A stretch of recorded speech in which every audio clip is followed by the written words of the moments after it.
हमारे बगल में समाजवादी पार्टी के बहुत ही युवा जुझारू और कर्मठ नेता भाई सत्या यादव जी हैं। और सत्या यादव जी, आपका आगे चैनल में बहुत बहुत स्वागत है जी। बहुत बहुत धन्यवाद आपको। नेता जी, आप बताओ कि अभी तो आप दर्शन पूजन किए हैं, देखे हैं, हर काम तो हो ही रहा है। इस देश में, प्रदेश में राम का राज्य है। वो राम का राज्य की परिभाषा क्या है? मैं क्या राम के राज्य की परिभाषा आप समझे? राम का यही था उद्देश्य कि आप सभी लोगों को एक तरह जो है कि सारे लोग समता और समानता में किसी में कोई भेदभाव न हो। लेकिन आज आप देख रहे हैं कि प्रदेश की सरकार किस तरह से जात के आधार पर, धर्म के आधार पर लोगों को न्याय मिल रहा है, ये किसी से छिपा नहीं है। तो हम इसको राम राज्य नहीं कह सकते हैं। ये बिल्कुल जो उनका नारा है झूठा नारा है, तो पूरी तरह से निराधार है।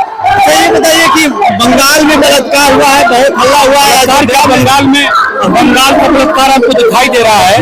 अभी आपको फर्रुखाबाद में हमारी 2 बेटियां, जो कृष्ण जन्माष्टमी के दिन, जिसको जो कि आप राम राज्य और धर्म की बात कर रहे हैं, कृष्ण जन्माष्टमी के दिन फर्रुखाबाद में हमारी 2 बेटियों को जो है कि फांसी के फंदे को तेल में लटकती हुई मिली। ये बताइए कि प्रदेश के मुख्यमंत्री उसका जवाब दे पाएंगे? आज हमारे इसी गाजीपुर में 2.5 साल की बेटी से संदेपुर में बलात्कार हुआ, क्या उसके घर में बेटे चला?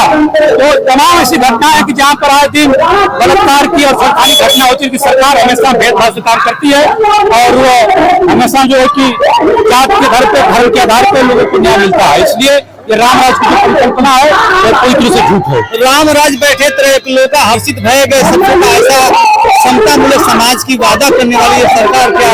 सबको समता मूलक समाज और सबको न्याय किसी से मिलना है तो हमारे संविधान से मिलना है। और उस संविधान मान का स्थापना अगर किसी ने करने का काम किया है तो हमारे पार्टी के नेता अखिलेश यादव जी, जिन्होंने हमेशा संविधान को बचाने के लिए आज विपक्ष में मजबूत आवाज बनकर बैठे हुए हैं। आप अपने स्तर से क्या करते हैं?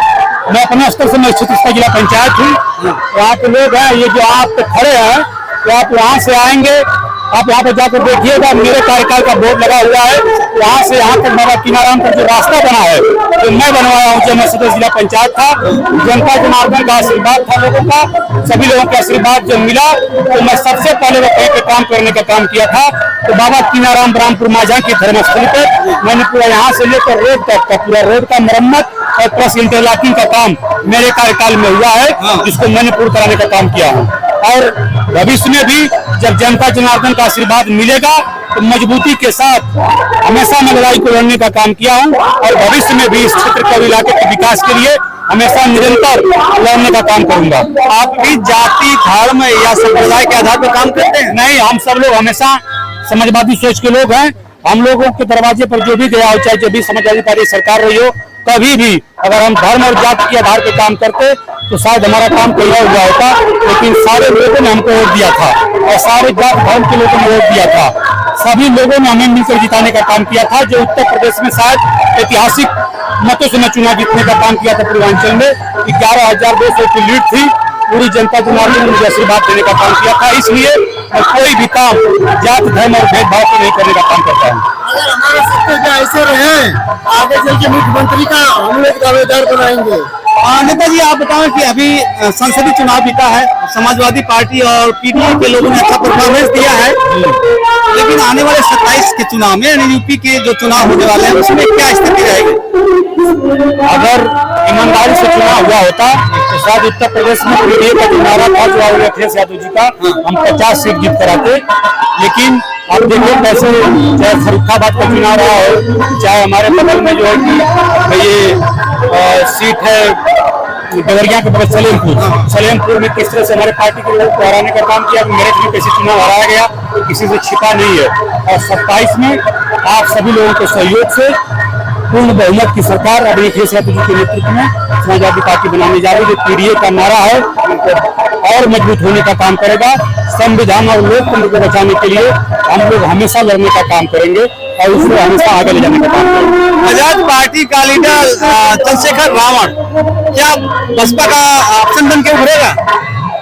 ऐसा है कि वो अपनी राजनीति कर रहे हैं और ये बात सही है कि उन्होंने मुखरता से दलितों की आवाज को उठाने का काम किए। चंद्रशेखर भाई जो एक अच्छे नेता हैं, जो संसद में पहुंचने का काम किए हैं और इस बात को लोग मान रहे हैं कि जिस तरह से बहन कुमारी मायावती जी ने हमेशा दलितों के मुद्दे पर मुखर होकर बोलने का काम करती थी, अब वो शायद उससे कहीं न कहीं वो दूर हो गई हैं। इसलिए विकल्प के रूप में दलित समाज सबसे ज्यादा अगर किसी से जुड़ने का काम किया है तो पीडीए के नारे और समाजवादी पार्टी से जुड़ने का काम किया है। आखिरी प्रश्न नेताजी, आप प्रतिदिन समाज में जाते हैं क्या?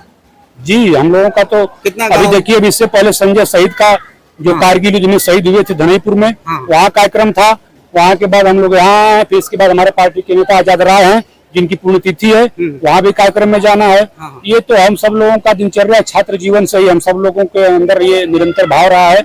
और चाहे आप भी जहाँ भी मिले होंगे, लगातार हम सब लोग समाज में रहने से, चूंकि नहीं रहेंगे तो हम लोग अवसाद में चले जाएंगे। अगर हम 1-2 दिन अपने घर में रह लें तो शायद घर में रहने के बाद घुटन महसूस होने लगती है।